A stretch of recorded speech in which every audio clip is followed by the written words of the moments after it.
দর্শক আমন্ত্রণ জানাচ্ছি আমাদের হাতে থাকা আজকের সর্বশেষ গুরুত্বপূর্ণ সংবাদে। শুরুতেই থাকবে সংবাদ শিরোনাম, এরপরেই জানিয়ে দেব বিস্তারিত। প্রাথমিকের ৬,৫০০ শিক্ষক নিয়োগ হাইকোর্টে স্থগিত। প্রয়োজনে আবারও অভ্যুত্থান হবে, সার্জিসের কঠোর হুঁশিয়ারি। শেখ হাসিনা ও তার দোসরদের বিচার করলেই ছাত্রদের আকাঙ্ক্ষা পূর্ণতা পাবে, বললেন শিবির সভাপতি। সাইবার নিরাপত্তা আইন বাতিল করে সাইবার সুরক্ষা আইন হচ্ছে, বললেন আইন উপদেষ্টা। নির্বাচন করছি জাতির স্বার্থে, নিজের স্বার্থে নয়, বললেন মির্জা ফখরুল। এতক্ষণ শুনছিলেন সংবাদ শিরোনাম, এখন জানাচ্ছি বিস্তারিত। প্রাথমিকের ৬,৫০০ শিক্ষক নিয়োগ হাইকোর্টে স্থগিত। কোটা পদ্ধতি অনুসরণ করায় সরকারি প্রাথমিক বিদ্যালয়ের সহকারী শিক্ষক পদে তৃতীয় ধাপে ৬,৫৩১ জনের নিয়োগপত্র প্রদানের সিদ্ধান্ত স্থগিত করেছেন হাইকোর্ট। মঙ্গলবার ১৯ নভেম্বর বিচারপতি ফাতেমা নজিব ও বিচারপতি মাহমুদুর রাজির হাইকোর্ট বেঞ্চ এ আদেশ দেন। আজ মঙ্গলবার বিচারপতি ফাতেমা নজিব ও বিচারপতি মাহমুদুর রাজির হাইকোর্ট বেঞ্চ এই আদেশ দেন। আগামীকাল থেকে এই ৬,৫০০ শিক্ষককে নিয়োগপত্র দেওয়ার কথা ছিল। আদালতে রিটের পক্ষে শুনানি করেন ব্যারিস্টার ফয়েজউদ্দিন আহমেদ ও অ্যাডভোকেট কামরুজ্জামান ভূঁইয়া। রাষ্ট্রপক্ষে ছিলেন ডেপুটি অ্যাটর্নি জেনারেল নূর মোহাম্মদ আজমি। গত ৩১ অক্টোবর সরকারি প্রাথমিক বিদ্যালয়ের সহকারী শিক্ষক পদে তৃতীয় ধাপে ঢাকা ও চট্টগ্রাম বিভাগের ৩ পার্বত্য জেলা ছাড়া চূড়ান্ত ফল প্রকাশ করা হয়। এতে উত্তীর্ণ হন ৬,৫৩১ জন। প্রাথমিক শিক্ষা অধিদপ্তরের ওয়েবসাইটে এ ফল প্রকাশ করা হয়। গত ২৮ মে সরকারি প্রাথমিক বিদ্যালয়ের সহকারী শিক্ষক পদে ঢাকা ও চট্টগ্রাম বিভাগের জেলাগুলোর মৌখিক পরীক্ষাসহ নিয়োগ প্রক্রিয়া ৬ মাসের জন্য স্থগিত করেছিল হাইকোর্ট। এরপর মৌখিক পরীক্ষা গ্রহণ সংক্রান্ত হাইকোর্ট যে স্থগিতাদেশ দিয়েছিলেন, আপিল বিভাগ তা খারিজ করে দেন। এর পরিপ্রেক্ষিতে মৌখিক পরীক্ষা নেয় প্রাথমিক শিক্ষা অধিদপ্তর। তবে এই নিয়োগের জন্য লিখিত পরীক্ষায় প্রশ্নপত্র ফাঁস নিয়ে গণমাধ্যমে আসা অভিযোগ অনুসন্ধান করতে নির্দেশ দিয়েছিলেন আদালত।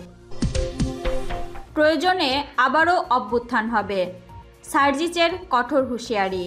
জুলাই গণহত্যার বিচারের আগে আওয়ামী লীগকে কোনো নির্বাচনে অংশগ্রহণ করতে দেয়া হবে না বলে ঘোষণা দিয়েছেন বৈষম্য বিরোধী ছাত্র আন্দোলনের অন্যতম সমন্বয়ক সার্জিস আলম। এ সময় প্রয়োজনে আবারও একটি অভ্যুত্থানের হুঁশিয়ারি দেন তিনি। মঙ্গলবার বিকেল ৩:৩০টায় সামাজিক যোগাযোগ মাধ্যম ফেসবুকে দেয়া এক পোস্টে তিনি এ ঘোষণা দেন।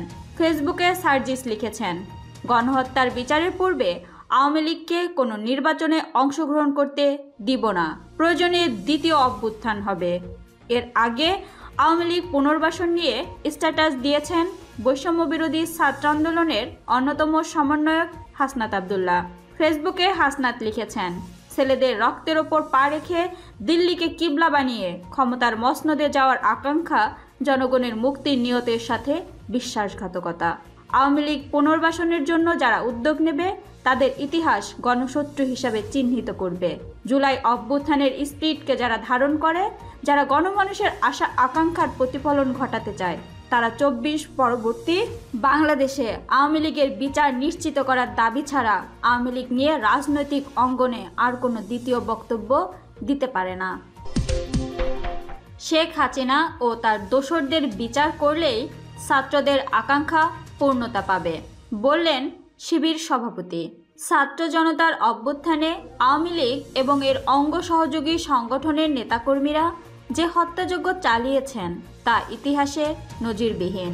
তাই জুলাই আগস্টের আন্দোলনে ছাত্ররা যে আকাঙ্ক্ষা ও দাবি থেকে জীবন দিয়েছে তা তখনই পূর্ণতা পাবে যখন শেখ হাসিনা ও তার দোসরদের দেশে বিচারের কাঠগড়ায় দাঁড় করানো হবে। বাংলাদেশ ইসলামী ছাত্র শিবিরের কেন্দ্রীয় সভাপতি মঞ্জুরুল ইসলাম আজ রোববার বিকেলে রাজধানীর শাহবাগে জাতীয় জাদুঘরের সামনে এক সমাবেশে এসব কথা বলেছেন। 2024 সালের গণহত্যার বিচারের দাবিতে ঢাকা মহানগর ছাত্র শিবির এই সমাবেশের আয়োজন করে। ইসলামী ছাত্র শিবিরের সভাপতি বলেন, আমরা বিগত দিনগুলোতে আওয়ামী লীগ এবং এর অঙ্গ সংগঠনগুলোর একের পর এক ষড়যন্ত্র দেখে দেখে আজ নভেম্বরের 10 তারিখে উপনীত হয়েছে। জুলাই অভ্যুত্থানে আওয়ামী লীগ, ছাত্রলীগ, যুবলীগ দেশের ছাত্র জনতার ওপর অস্ত্র প্রয়োগের মাধ্যমে যেভাবে তাদের হত্যা করেছে, ইতিহাসে এমন কোনো নজির পাওয়া যাবে না। দেশের ছাত্র জনতার ওপর রাষ্ট্রীয় সব শক্তির সহায়তা নিয়ে তারা গণহত্যা করেছে। আজকের 10 তারিখের এই সমাবেশগুলো এটাই প্রমাণ করে যে জাতি সবসময় আওয়ামী লীগের বিরুদ্ধে এক ও ঐক্যবদ্ধ। কাজেই যে চিন্তার জন্য দেশ থেকে পালিয়ে আত্মরক্ষা করতে হয়েছে, সেই চিন্তার পুনরাবৃত্তি করে নতুন কোনো অস্থিতিশীল পরিস্থিতি তৈরি করবেন না। শিবিরের সভাপতি আরও বলেন, আমরা চাই জুলাই অভ্যুত্থানে যারা গণহত্যা চালিয়েছে তদন্ত করে তাদের বিচারের আওতায় আনা হোক। তাদের বিচারের কাঠগড়ায় দাঁড় করাতে হবে। এটাই ছাত্র জনতার দাবি। জুলাই আগস্টের আন্দোলনে ছাত্ররা যেভাবে জীবন দিয়েছে, ছাত্রদের সেই আকাঙ্ক্ষা ও দাবি তখনই পূর্ণতা লাভ করবে যখন হাসিনা ও তার দোসরদের দেশে বিচারের কাঠগড়ায় দাঁড় করানো হবে। সমাবেশে ছাত্র শিবিরের সাবেক কেন্দ্রীয় সভাপতি দেলোয়ার হোসেন সাইদি বলেন, যে স্বৈরশাসক ছাত্র জনতার উপর গুলি চালিয়েছে তাদের জায়গা এদেশের বুকে হবে না। সমাবেশে অন্যদের মধ্যে ইসলামী ছাত্র শিবিরের কেন্দ্রীয় দপ্তর সম্পাদক নুর ইসলাম বক্তব্য দেন। সংগঠনটির কেন্দ্রীয় ও ঢাকা মহানগরের নেতাকর্মীদের পাশাপাশি সমাবেশে জামায়াতে ইসলামীর নেতাকর্মীরাও অংশ নেন। সমাবেশ শেষে শাহবাগ থেকে মিছিল নিয়ে পল্টনে যান তারা। সাইবার নিরাপত্তা আইন বাতিল করে সাইবার সুরক্ষা আইন হচ্ছে, বললেন আইন উপদেষ্টা। বিতর্কিত সাইবার নিরাপত্তা আইন বাতিলের বিষয়ে ইতিমধ্যে নীতিগত সিদ্ধান্ত নিয়েছে অন্তর্বর্তী সরকারের উপদেষ্টা পরিষদ। তবে এই আইন বাতিল হওয়ার সঙ্গে সঙ্গে সাইবার সুরক্ষা আইন নামে একটি আইন করা হবে। এতে কম্পিউটার ও হ্যাকিং সম্পর্কিত অপরাধের বর্ণনা থাকবে, নইলে তথ্য ও প্রযুক্তির নিরাপত্তা মারাত্মকভাবে বিঘ্নিত হবে। এর সঙ্গে মানুষের কথা বলার অধিকারের কোনো সম্পর্ক থাকবে না। আজ মঙ্গলবার সচিবালয়ে এক সংবাদ সম্মেলনে আইন উপদেষ্টা অধ্যাপক আসিফ নজরুল এসব কথা বলেন। অন্তর্বর্তী সরকারের 100 দিন, আইন মন্ত্রণালয়ের কৈফিয়ত শীর্ষক সংবাদ সম্মেলনে আইন মন্ত্রণালয়ের বিগত 100 দিনের কর্মকাণ্ড তুলে ধরেন তিনি। 7 নভেম্বর উপদেষ্টা পরিষদের বৈঠকে সাইবার নিরাপত্তা আইন রহিতকরণ অধ্যাদেশ 2024-এর খসড়া নীতিগত অনুমোদন দেওয়া হয়েছে। আইন মন্ত্রণালয়ের আইনি যাচাই ভেটিং শেষে চূড়ান্ত অনুমোদনের জন্য তা আবার উপদেষ্টা পরিষদের বৈঠকে তোলা হবে। বিতর্কিত এ আইন বাতিল বা সংশোধনের বিষয়ে কিছুদিন ধরেই অন্তর্বর্তী সরকারের উপদেষ্টাদের পক্ষ থেকে বলা হচ্ছে। আজ সংবাদ সম্মেলনে আইন উপদেষ্টা আসিফ নজরুল বলেন, সাইবার নিরাপত্তা আইন বাতিলের সঙ্গে সঙ্গে এই আইনের অধীনে দায়ের হওয়া স্পিচ অফেন্স সম্পর্কিত মামলাগুলো মুক্তমত প্রকাশের কারণে মামলা একসঙ্গে রহিত বা প্রত্যাহার হয়ে যাবে। এ বিষয়ে আইনেই এটি বিধান রাখা হয়েছে। ছাত্র জনতার অভ্যুত্থানে ক্ষমতাচ্যুত আওয়ামী লীগ সরকার গত বছর বিতর্কিত ডিজিটাল নিরাপত্তা আইন বাতিল করে তার বদলে সাইবার নিরাপত্তা আইন করেছিল। কিন্তু এই আইন নিয়ে সাংবাদিক সহ বিভিন্ন পর্যায় থেকে আপত্তি ওঠে। এ নিয়ে ব্যাপক বিতর্ক ও সমালোচনা হয়। এখন আইনটি বাতিলের বিষয়ে নীতিগত সিদ্ধান্ত নিল অন্তর্বর্তী সরকার।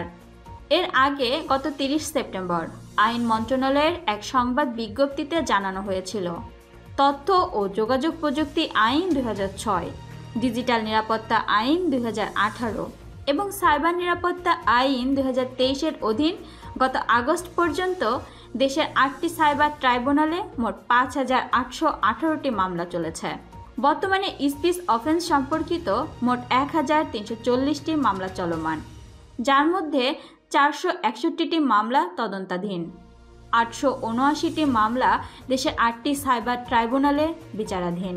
এসব মামলার মধ্যে ডিজিটাল মাধ্যমে মুক্তমত প্রকাশের কারণে দায়ের হওয়া মামলাগুলোকে স্পিচ অফেন্স এবং কম্পিউটার হ্যাকিং বা অন্য কোনো ডিজিটাল ডিভাইসের মাধ্যমে জালিয়াতিকে কম্পিউটার অফেন্স হিসাবে চিহ্নিত করা হয়েছে। স্পিচ অফেন্স সম্পর্কিত মামলাগুলোর মধ্যে তথ্য ও যোগাযোগ প্রযুক্তি আইনের অধীন 279টি, ডিজিটাল নিরাপত্তা আইনের অধীন 786টি এবং সাইবার নিরাপত্তা আইনের অধীন 275টি মামলা চলমান বলে তখন সংবাদ বিজ্ঞপ্তিতে উল্লেখ করা হয়েছিল। বিজ্ঞপ্তিতে আরও বলা হয়েছিল, বর্তমান সরকার স্পিচ অফেন্স সংক্রান্ত মামলাগুলো দ্রুত প্রত্যাহারের সিদ্ধান্ত নিয়েছে। 1340টি স্পিচ অফেন্স সম্পর্কিত মামলার মধ্যে বিচারাধীন 779টি মামলা আইন মন্ত্রণালয়ের সঙ্গে স্বরাষ্ট্র মন্ত্রণালয়ের সমন্বয়ের মাধ্যমে দ্রুত প্রত্যাহার করা হবে। তদন্তাধীন 461টি মামলা চূড়ান্ত প্রতিবেদন দাখিলের মাধ্যমে দ্রুত নিষ্পত্তির জন্য তদন্ত কর্মকর্তাকে নির্দেশ দেওয়া হবে। নির্বাচন করছি জাতির স্বার্থে, নিজের স্বার্থে নয়, বললেন মির্জা ফখরুল। জাতিকে রক্ষা করার একমাত্র উপায় অতি দ্রুত নির্বাচন দেয়া বলে মন্তব্য করেছেন বিএনপির মহাসচিব মির্জা ফখরুল ইসলাম আলমগীর। অন্তর্বর্তী সরকারের উদ্দেশ্যে তিনি বলেছেন, নির্বাচন কমিশনকে ঠিক করে আপনারা দ্রুত একটা নির্বাচন দিন। তবে কি করবেন আপনারা? একটা রোডম্যাপ, পথনকশা দিন, জাতিকে জানান। সেটা জানালেই মানুষের মধ্যে একটা আস্থা আসবে। মানুষ তো নির্বাচন চায়। যতই বলুন আমরা নির্বাচন করছি, আরে নির্বাচন করছি তো জাতির স্বার্থে, নিজের স্বার্থে তো করছি না। জাতীয় বিপ্লব ও সংহতি দিবস উপলক্ষে আজ মঙ্গলবার দুপুরে জাতীয় প্রেস ক্লাবের সম্মিলিত পেশাজীবী পরিষদ আয়োজিত এক আলোচনা সভায় প্রধান অতিথির বক্তব্যে মির্জা ফখরুল ইসলাম এসব কথা বলেন। বিএনপির পক্ষ থেকে আগেই সংস্কারের প্রস্তাব দেওয়া হয়েছে উল্লেখ করে মির্জা ফখরুল ইসলাম বলেন, ওইটা দেখেন কোনটা নেবেন না। অন্যান্য দলও দিয়েছে, আমরা 62টি দল একসঙ্গে দিয়েছি 31 দফা। ফোকাস একটাতে করুন, যে ফোকাসটা হচ্ছে নির্বাচন কমিশন। প্রশাসন ও বিচার ব্যবস্থাকে ঠিক করে নির্বাচনের ব্যবস্থা করুন। বাকিগুলো যারা নির্বাচিত হয়ে আসবে তারা করবে। তিনি বলেন, আমরা তো এটাও বলেছি যে নির্বাচিত হয়ে আসতে পারলে আমরা একা দেশ চালাবো না। যারা আমাদের সঙ্গে আন্দোলন করেছে তাদের নিয়ে জাতীয় সরকার করব। তাহলে সমস্যাটা কোথায়?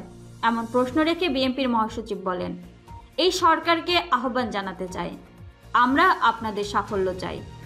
এই সরকারের সাফল্য মানে আমাদের সাফল্য, জনগণের সাফল্য, গণ অভ্যুত্থানের সাফল্য।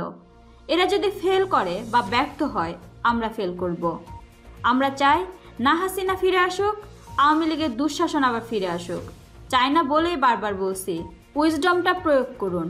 ডক্টর মোহাম্মদ ইউনূসের নেতৃত্বাধীন অন্তর্বর্তী সরকার ছাত্র জনতা, রাজনৈতিক দল সবার সমর্থনের সরকার বলে মন্তব্য করেন মির্জা ফখরুল। তিনি বলেন, কিন্তু একটা কথা স্বীকার করতেই হবে, এদের কারোর রাজনৈতিক অভিজ্ঞতা নেই। তারা নিজেদের ক্ষেত্রে অত্যন্ত যোগ্য মানুষ, কিন্তু রাজনীতিতে একটা আলাদা ব্যাপার আছে, একটা বিজ্ঞাপন, এর আবার যোগ বিয়োগ আছে, এটা আবার ইকুয়েশনস, এটা বুঝতে হবে রাজনীতিবিদদের।